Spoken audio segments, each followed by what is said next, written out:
Students, कैसे हैं आप सभी। डिफरेंशियल कैलकुलस जो हमारा एक मैथमेटिकल टूल था उसके बारे में हम जान चुके हैं। उसमें हम किसी भी एक जो हमें कर्व दिया जाता है वाई एक्स ग्राफ में, उसका हम किसी इंस्टेंटेनियस पॉइंट पर स्लोप फाइंड कर पाते हैं। एक और मैथमेटिकल टूल होता है जिसे हम इंटीग्रल कैलकुलस के नाम से जानते हैं। तो इस वीडियो में हम इसके बारे में जानेंगे कि ये हमें कौन सी फिजिकल क्वांटिटी देगा। और कोटा से मैं हूं आपका होस्ट और दोस्त हेमंत नागर, और ये है आपका फेवरेट चैनल फिजिक्स अप्रोच।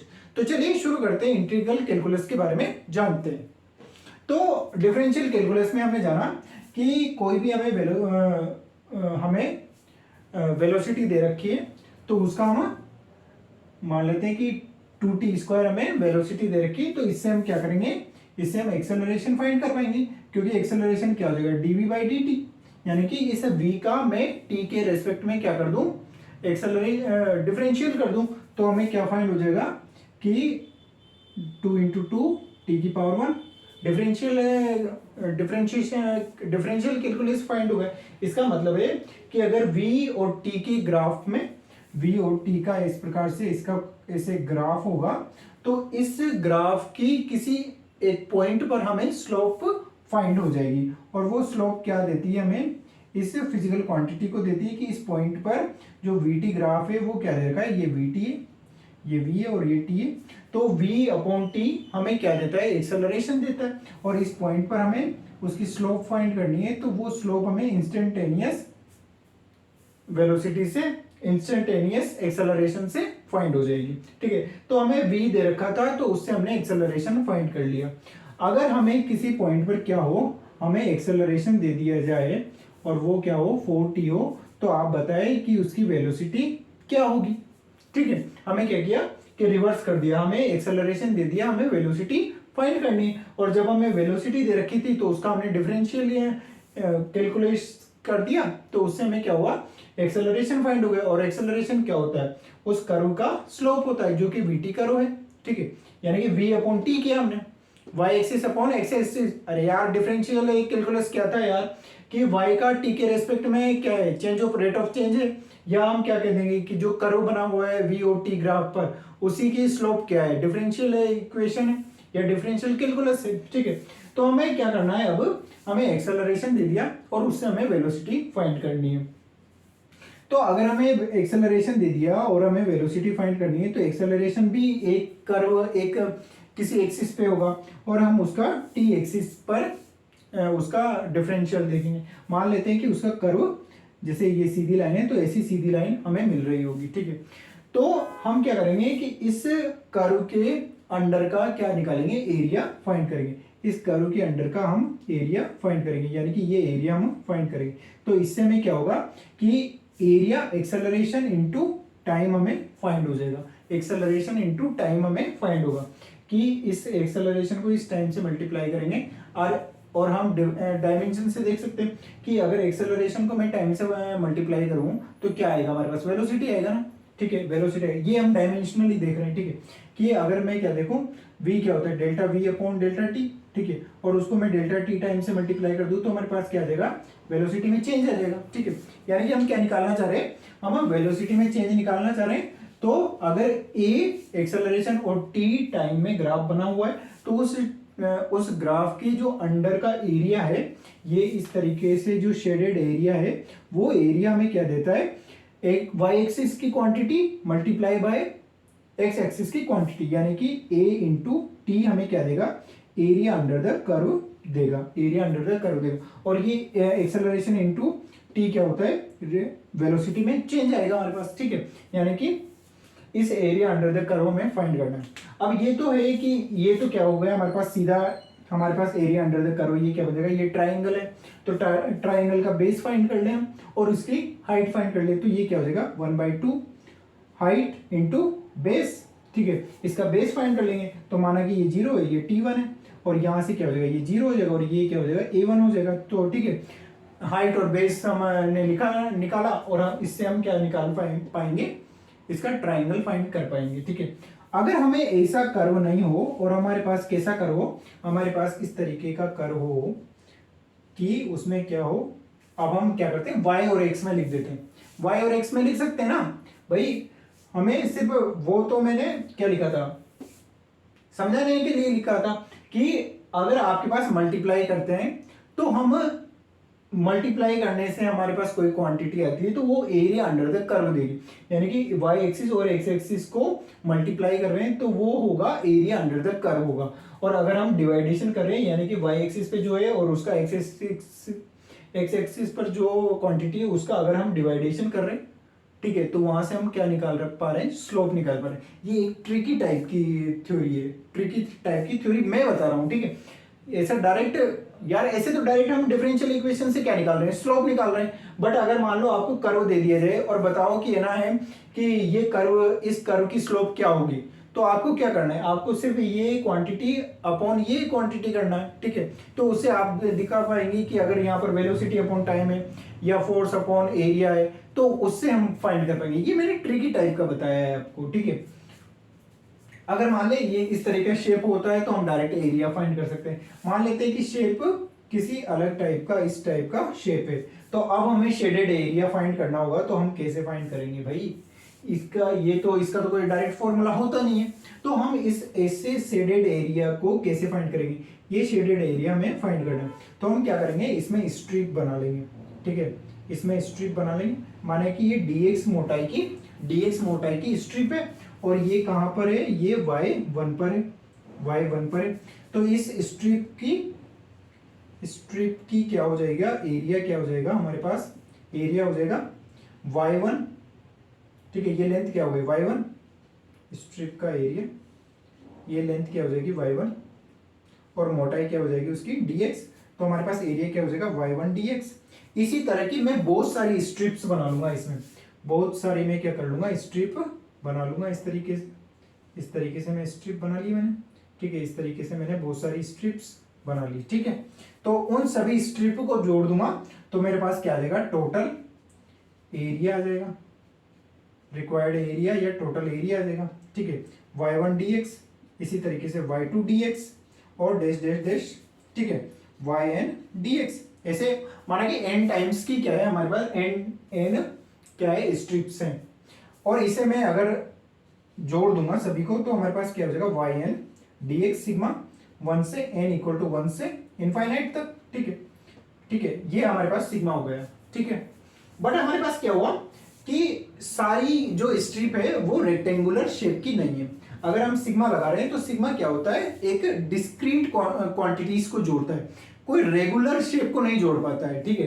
तो हम ये क्या कर रहा है, ये ऐसी स्ट्रिप को जोड़ रहा है, ठीक है। तो हमारे पास ये ऐसे जो ट्राइंगल्स बच जाएंगे वो हमारे पास नहीं काउंट हो पाएंगे जब हम सिग्मा लगाते हैं, क्योंकि सिग्मा क्या करता है, डिस्क्रीट क्वांटिटीज को ही जोड़ता है। यानी कि ये एक के बाद दो को जोड़ेगा, दो के बाद तीन को जोड़ेगा। ये कभी भी 1.1, 1.12, 1.123 ऐसे पॉइंटों को नहीं जोड़ पाता।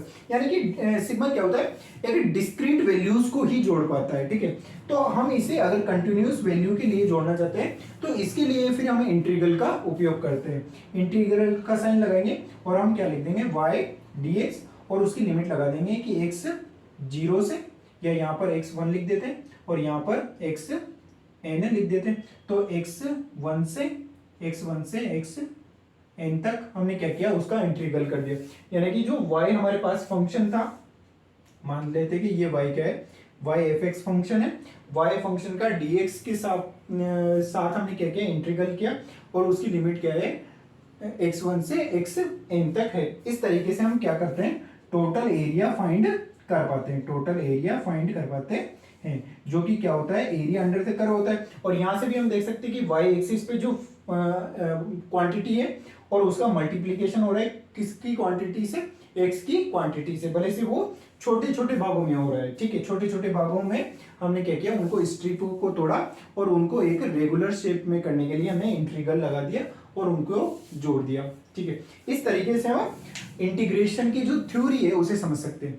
ये थ्योरी हमारे ज्यादा तब काम आती है जब हम क्या करेंगे, हम फिजिक्स में काम तो आएगी क्योंकि हमें एरिया एलिमेंट लेना पड़ेगा या डेंसिटी लेनी पड़ेगी, तब हमारे पास काम में आता है। तो काम तो आएगा ये हमारे पास, ठीक है।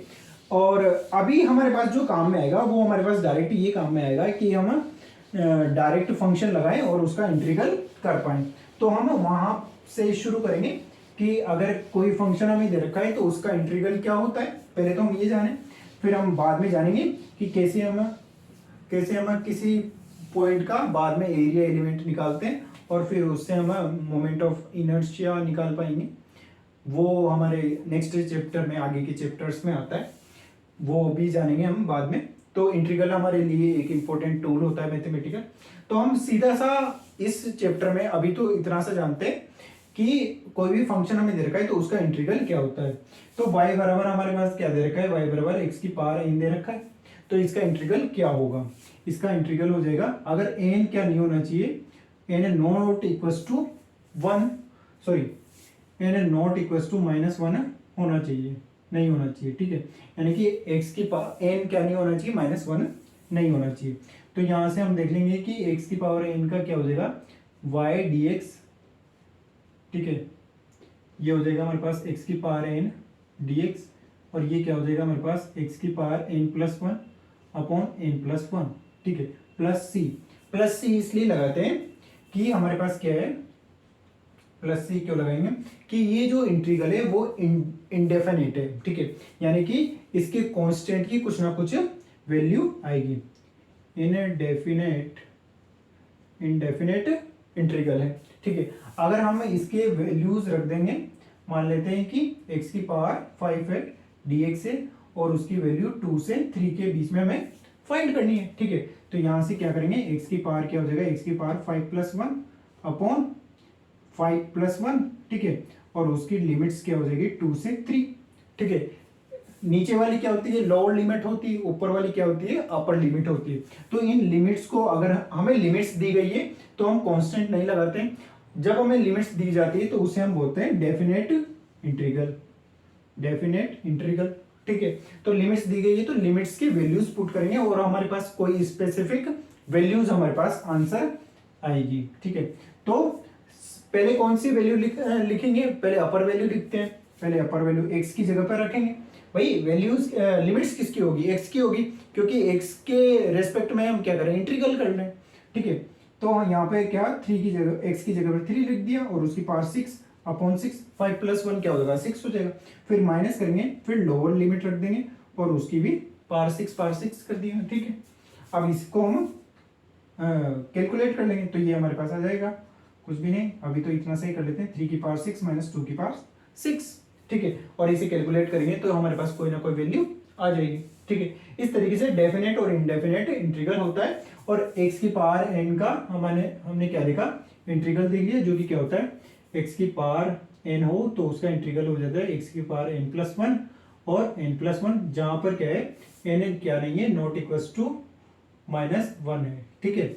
अगर -1 हो जाता है तो क्या होता है, ये 1/x हो जाता है, और 1/x का इंटीग्रल क्या होता है, log x होता है, 1/x का इंटीग्रल क्या होता है, log x होता है, ऐसे लिखते हैं, ठीक है।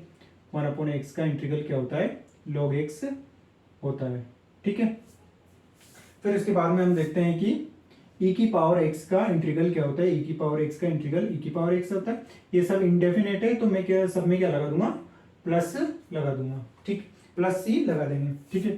फिर उसके बाद में हम देखते हैं कि साइन x का क्या होता है, साइन x का इंटीग्रल, इसको हम रिवर्स प्रोसेस में भी जान सकते हैं कि जैसे हमने क्या देखा था कि v हमें दे रखा था 2t², तो उससे हमने क्या निकाला था, 4t एक्सेलरेशन निकाला था, जबकि एक्सेलरेशन क्या होता है, एक्सेलरेशन होता है dv/dt, ठीक है।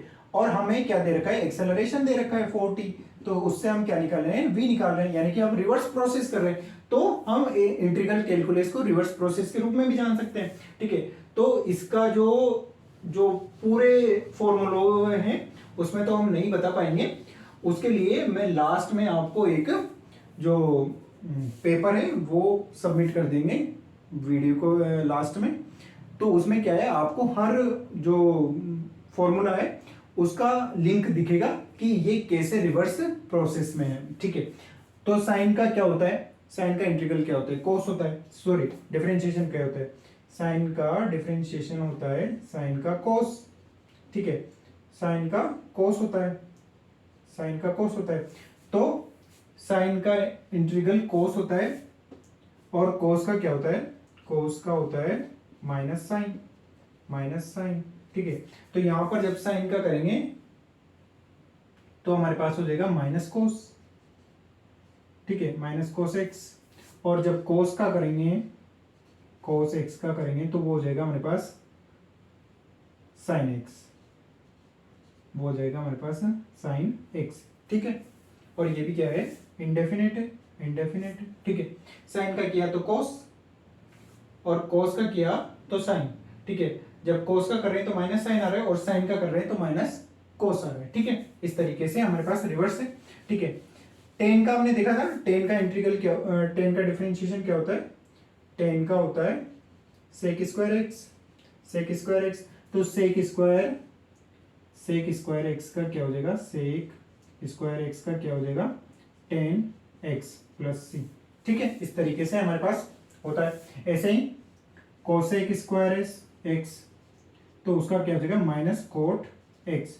इस तरीके से हमारे पास डिफरेंशिएशन होते हैं, डिफरेंट डिफरेंट फंक्शन है, तो उनके हमारे पास डिफरेंट डिफरेंट फंक्शन है, ठीक है। अगर अब हम इनके जो अर्थमेटिक है, एडिशन, सब्सट्रैक्शन, मल्टीप्लिकेशन है, उनके देखते हैं कुछ रूल्स क्या होते हैं। कि जैसे अगर दो फंक्शन आपको क्या दे रखे हैं, एडिशन में दे रखे हैं, तो उनका कुछ नहीं करना, सिंपल सा उन्हें है ना एक एक के बाद करते जाते हैं, ठीक है। जैसे कि हमें दे रखा है e की पावर एक से, फिर उसके बाद में क्या है, उसके बाद में है x की पावर 5 और 1/x, ठीक है। इस तरीके से है हमारे पास।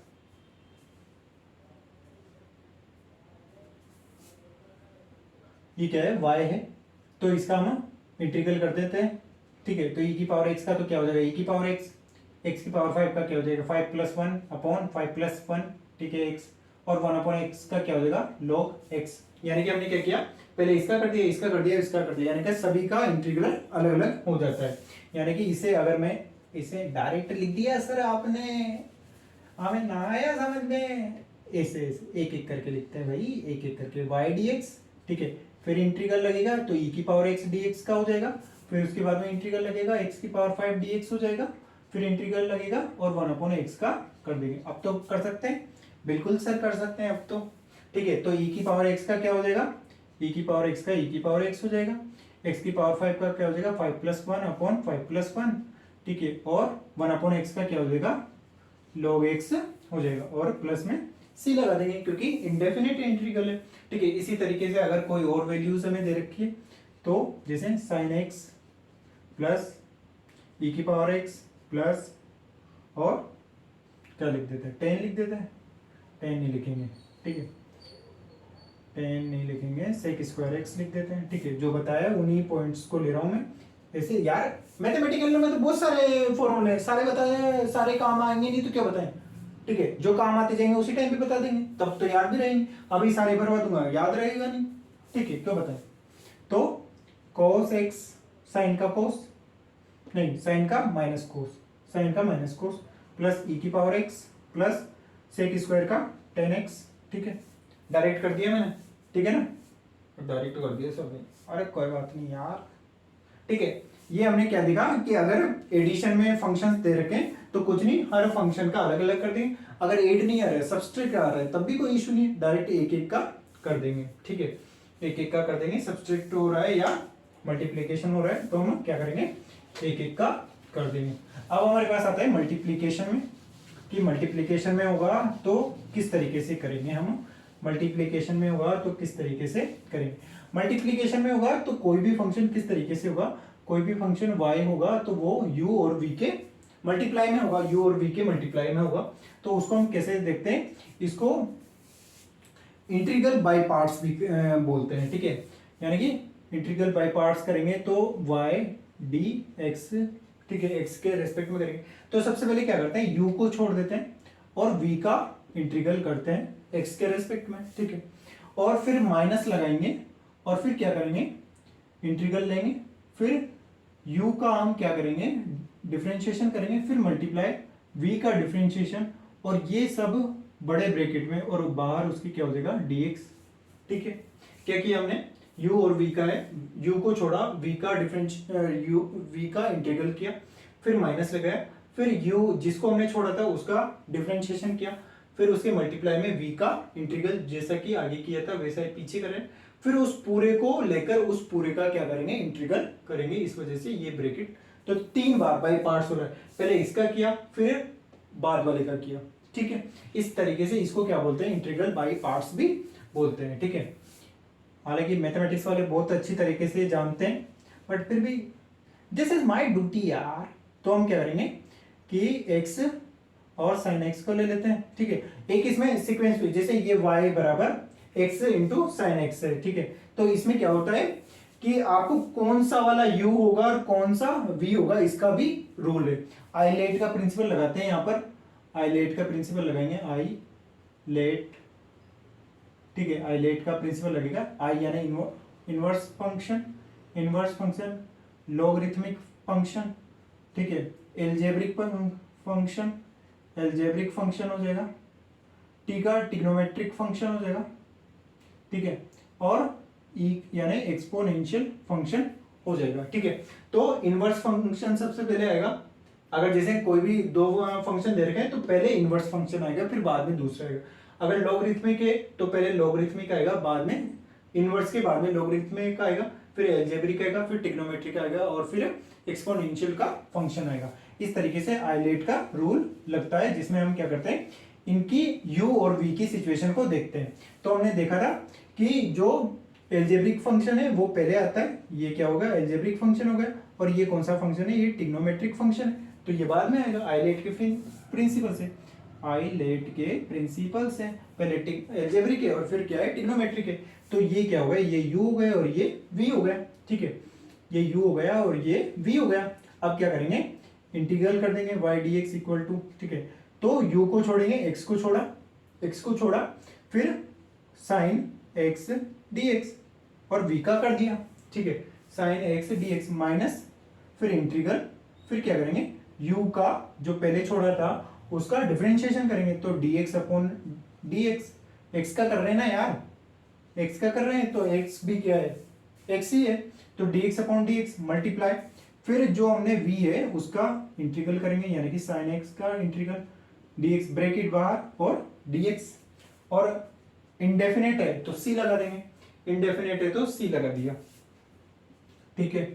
तो x साइन का integral minus cos x minus dx upon dx, या x के रेस्पेक्ट में डिफरेंशिएशन क्या होगा, 1 हो जाएगा, ये 1 हो गया।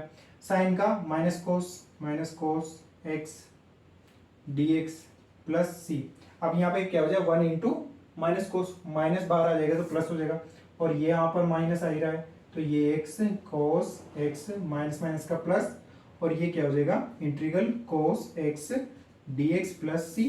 तो कोस x का इंटीग्रल क्या हो जाएगा, साइन हो जाएगा, साइन x, ठीक है, प्लस c, ठीक है। कोस x का क्या होता है, साइन x होता है, तो ये हो गया साइन x, ठीक है। तो ये हमारे पास आ गया इंटीग्रल y dx का, जिसमें हमने क्या किया, बाई पार्ट से उसे किया, क्योंकि y क्या था, u और v के मल्टीप्लिकेशन में था, ठीक है। अभी हमने यहाँ पर लॉगरिथमिक का हमने क्या नहीं बताया है कि उसका क्या होता है, कि log x का इंटीग्रल क्या होता है, क्योंकि log x का क्या है, डायरेक्ट फॉर्मूला नहीं निकाल सकते हम डायरेक्ट, तो उसके लिए क्या है, हमें ये बाय पार्ट वाला मेथड लगाना पड़ेगा, ठीक है। वो हम दिखा देते हैं आपको कि कैसे लगाते हैं, कि क्या हुआ, इंटीग्रल log x का इंटीग्रल करना है हमें, ठीक है। तो log x है तो उसको मैं मल्टीप्लाई 1 से मल्टीप्लाई मान सकता हूँ, ठीक है। यानी कि मैं क्या करूँगा, इसे क्या करूँगा, लॉगरिथमिक को क्या करना है मुझे, 1 से मल्टीप्लाई लॉगरिथमिक मान लूंगा मैं, ठीक है।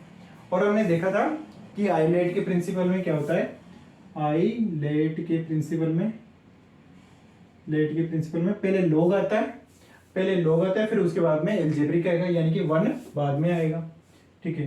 तो यानी कि पहले लॉग आएगा, फिर उसके बाद में क्या आएगा, 1 आएगा, और फिर उसका डिफरेंशिएशन आएगा, यानी कि u क्या हुआ हमारा, log हो गया, और v क्या हुआ हमारा, 1 हो गया, ठीक है। अब हम इसमें बाय पार्ट्स लगा देंगे, ठीक है।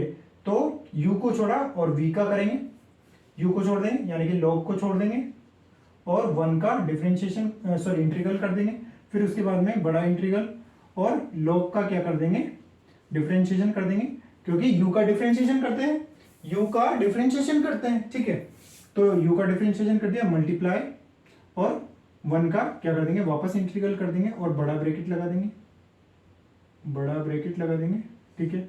और ये क्या हो जाएगा, dx प्लस सी, dx प्लस सी हो जाएगा, ठीक है।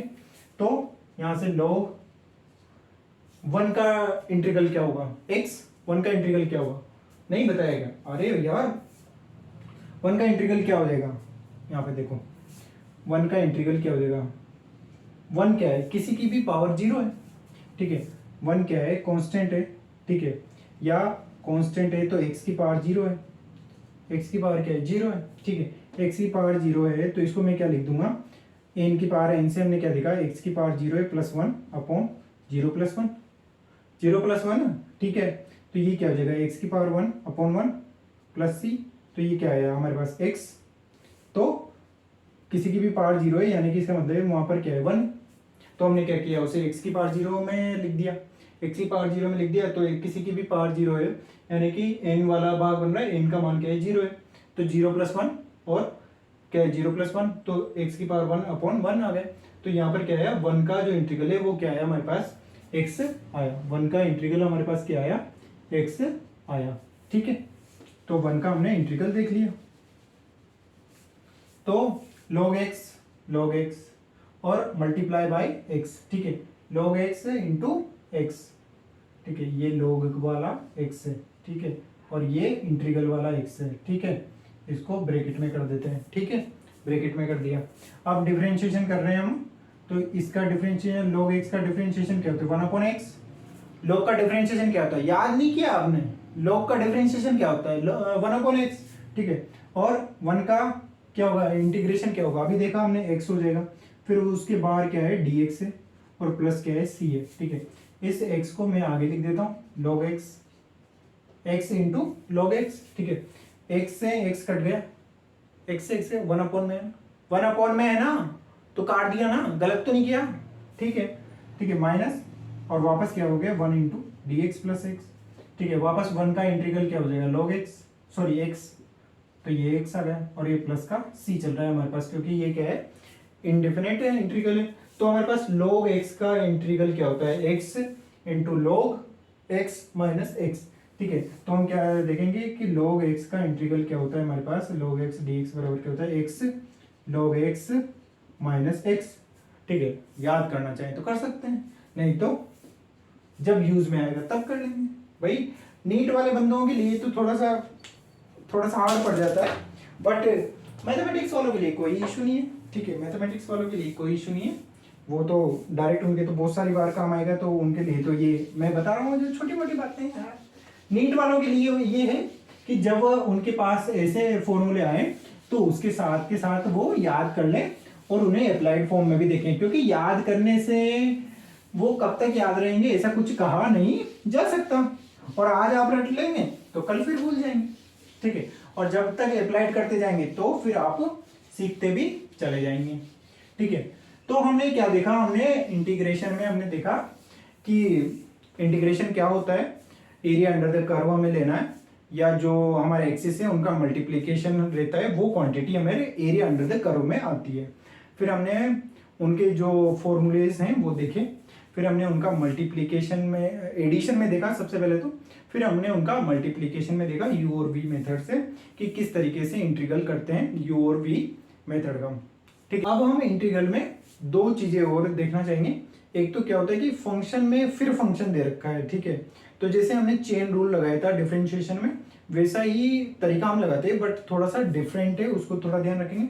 और एक होता है सब्स्टिट्यूशन का, उसमें क्या होता है हम एक पूरे फंक्शन को क्या मान लेते हैं, टी मान लेते हैं और फिर उसका इंटीग्रल करते हैं, उससे क्या हो जाता है, इंटीग्रल इजी हो जाता है, ठीक है। तो सबसे पहले तो वो जैसे चेन रूल वाला है वैसा फंक्शन देखते हैं कि मान लेते हैं कि साइन एक्स है, उसका डिफरेंशिएशन क्या होता है हमारे पास, उसका डिफरेंशिएशन होता है cos x minus cos x minus का cos x प्लस सी, ठीक है। अगर x की जगह पर क्या हो, x की जगह पर 4x हो dx, ठीक है। तो तो आप क्या करेंगे, इस पूरे 4x को क्या मान लेंगे, थोड़ी सी देर के लिए x मान लेते हैं, और उसका क्या हो जाएगा माइनस का कोस 4x। ठीक है, वापस रख दिया हमने भाई, इसको क्या बनाना, हमने थीटा ही मान लिया, इसको भी थीटा मान लिया, और थीटा के रेस्पेक्ट में इंटीग्रल कर दिया, तो माइनस का कोस x आ गया। अब उसका जो हमारे पास 4x जो है हमारे पास, वो भी फंक्शन है 4x, क्योंकि उसके साथ कांस्टेंट जुड़ा हो।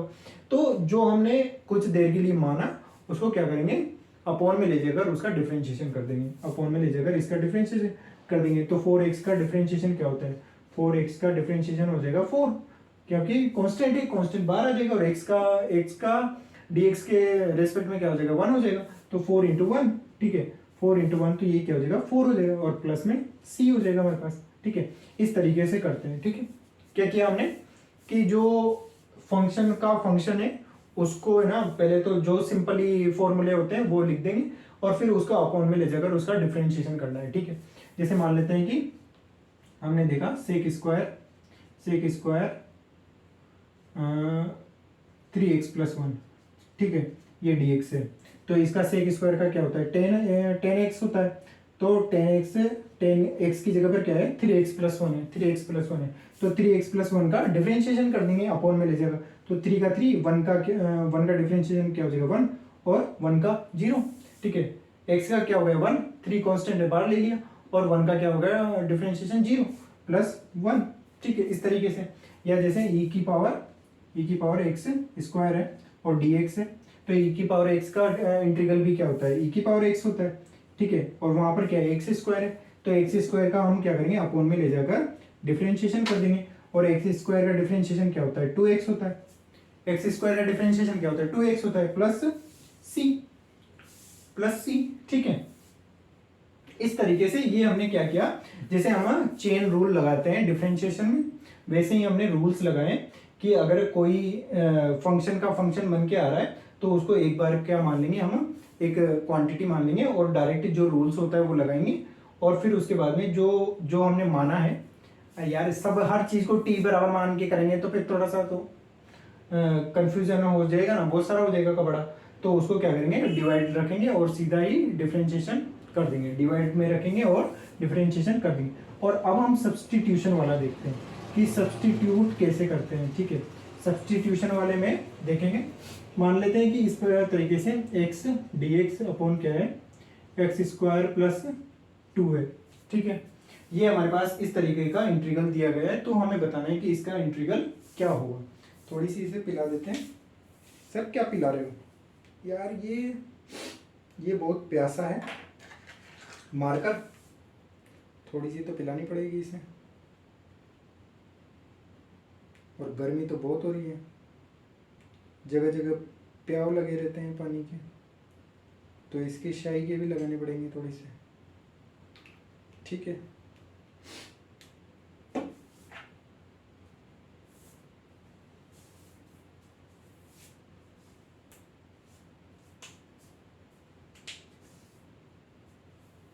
तो हमारे पास क्या है x dx upon x square plus 2 है।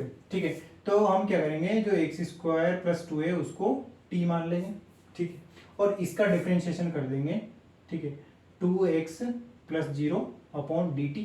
ठीक है, ये dx हो गया, सॉरी यहाँ पर dx आ जाएगा, यहाँ पर dx आ जाएगा प्लस 0 हो जाएगा। ठीक है, अब हम यहाँ पर क्या देख रहे हैं कि x dx equal to 2t upon 2। ठीक है, ऐसी टर्म यहाँ पर बन रही है, ऐसी टर्म यहाँ पर बन रही है, तो इसको उठाकर तो ये लिख देंगे, और इस पूरे की जगह पर हम क्या लिख देंगे t लिख देंगे। ठीक है, इस पूरे की जगह पर तो t लिख देंगे, और इस टर्म को उठाकर इतना लिख देंगे। ठीक है, अब देखते हैं क्या हो कि हमने क्या किया, एक्स स्क्वायर प्लस 2 को तो t लिख दिया, और dt बाय 2 लिख दिया, dt बाई 2 लिख दिया। ठीक है, अब क्या हुआ 1/2 तो क्या है कांस्टेंट है, और हमारे पास क्या बचा 1/t और dt, और 1/t क्या होता है log x होता है, 1/t क्या होता है log x होता है, इंटीग्रल होता है ना log x। ठीक है, अब वापस हम क्या कर देंगे t को वापस लिख देंगे, t को वापस क्या लिख देंगे log, क्या लिखा था हमने एक्स स्क्वायर प्लस 2।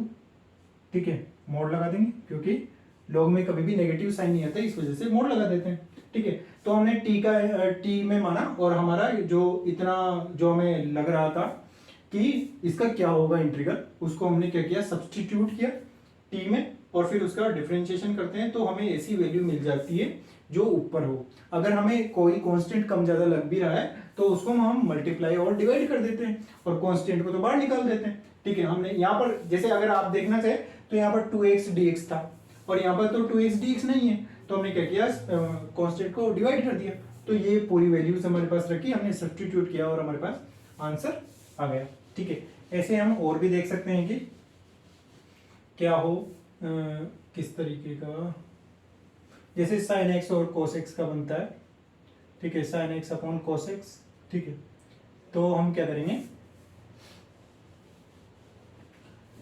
ऐसा भी आप कि है ना, cos x को मान लेंगे t, cos x को t मान लेंगे, फिर उसका cos x का क्या हो जाएगा, sin x dx और dt। cos का माइनस साइन होता है, इंटीग्रेशन क्या होता है, डिफरेंशिएशन क्या होता है, माइनस साइन होता है, cos का डिफरेंशिएशन माइनस साइन होता है। ठीक है, ये हमारे पास हो गया। तो आप देखेंगे कि sin x dx और माइनस dt बन जाएगा, तो यहाँ पर सब्स्टिट्यूट कर देंगे तो 1/t, माइनस माइनस को बाहर ले दें, माइनस को बाहर ले देते हैं और ये क्या हो जाएगा dt। ठीक है, dt माइनस को बाहर ले दिए और ये हो गया 1/t। तो 1/t क्या हो जाएगा, माइनस log t, जो कि क्या हो जाएगा मोड में प्लस c, और माइनस का log t क्या हो जाएगा, t को वापस रख देंगे, क्या लिया था हमने, cos x प्लस c। ठीक है, तो हमारे पास ये जो इंटीग्रल है उसका हमारे पास इंटीग्रल आ गया कि sin x upon cos x का क्या होगा, minus log cos x plus c। ठीक है, इस तरीके से हम सब्स्टिट्यूशन का मेथड लिखते हैं, जिसमें हम क्या करते हैं, एक क्वांटिटी को t मान लेते हैं और उसका डिफरेंशिएशन करते हैं, देखते हैं कि हमारे पास dx के साथ उसकी वैल्यूज बन रही है या नहीं बन रही। ऐसी सिचुएशन बनाई जाती है कि वो पूरी वैल्यूज बन जाए और हम t को इस तरीके से छोटे से फॉर्मूले में सब्स्टिट्यूट कर पाए और फिर हम उसका डायरेक्ट इंटीग्रेशन कर पाते हैं।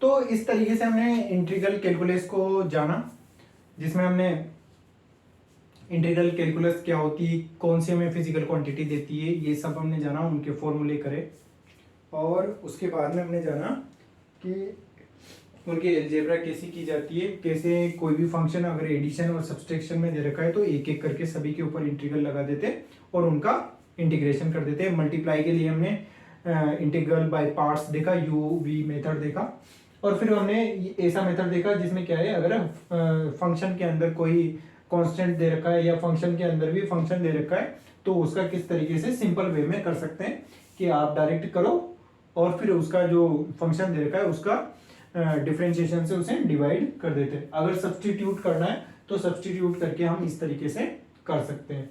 तो इस तरीके से हम इंटीग्रल कैलकुलस के बारे में जानते हैं, जो कि अभी हमारा जो चैप्टर चल रहा है उसमें हमारे काम आएगा और हम जानेंगे कि उसमें कैसे इसे यूज कर पाते हैं। तो मिलते हैं नेक्स्ट वीडियो में, जिसमें हम जानेंगे काइनेमेटिक्स में हमारे पास क्या चल रहा है, और तब तक के लिए आप सीखते रहिए और आगे बढ़ते रहिए। ठीक है, मिलते हैं नेक्स्ट वीडियो में।